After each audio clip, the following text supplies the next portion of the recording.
आज मैं आपको हज़रत बाबा फ़रीद जी और एक गरीब औरत का भाग्य सुनाने जा रही हूँ। सबसे पहले मेरे YouTube चैनल को सब्सक्राइब और फेसबुक पेज को फॉलो, लाइक और शेयर करें। एक बार की बात है कि एक गरीब औरत हज़रत बाबा फ़रीद जी के पास आई और कहने लगी कि उसकी बेटियाँ शादी की उम्र को पहुँच गई हैं, लेकिन उसके पास कोई धन नहीं है। बाबा फ़रीद जी ने उसकी बात सुनी और उसके लिए दुआ फरमाई, लेकिन वो औरत बाबा जी से कुछ लेने के लिए अपनी ज़िद पर कायम रही। तो बाबा फ़रीद जी ने फरमाया, यह सब तो अल्लाह ताला का है, आप खुद अल्लाह ताला से मांगो, मैं भी अल्लाह ताला का ही ग़ुलाम हूँ। तो उस औरत ने कहा, आप अल्लाह के नेक बंदे हैं, मैं यहाँ से खाली हाथ नहीं जाऊँगी। आखिर जब उस औरत का इसरार हद से ज़्यादा बढ़ गया तो हज़रत बाबा फ़रीद जी ने फरमाया, अच्छा फिर जाओ, मिट्टी का एक ढेला तलाश कर लाओ। वो औरत मिट्टी का ढेला तलाश कर लाई। बाबा फ़रीद जी ने 3 बार सूरह इखलास पढ़ी तो वह मिट्टी सोना बन गई।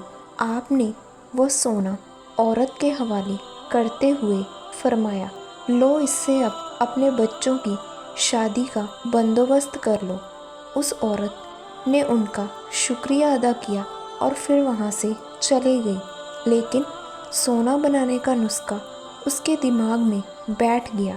घर जाकर उसने मिट्टी के कई ढेले इकट्ठे किए और घर को पाक साफ कर साफ लिबास पहना और अपने अमल में शिद्दत पैदा करने के लिए उसने 3 की बजाय 300 बार सूरह इखलास पढ़ी और मिट्टी पर दम किया।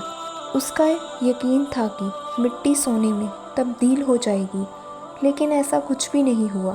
उस पर जुनून की ऐसी कैफियत भारी थी कि वह बार बार रसूल इखलास पढ़ती रही और मिट्टी पर दम करती रही।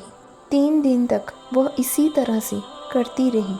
आखिरकार वह मिट्टी उठाकर बाबा फ़रीद जी की बारगाह में हाजिर हुई और शिकवा करते हुए कहने लगी, मैंने 3 दिन तक सूरह इखलास पढ़ी, लेकिन यह मिट्टी सोना नहीं बनी। मेरे अमल में क्या गलती है? बाबा फ़रीद जी की आंखें नम हो गई।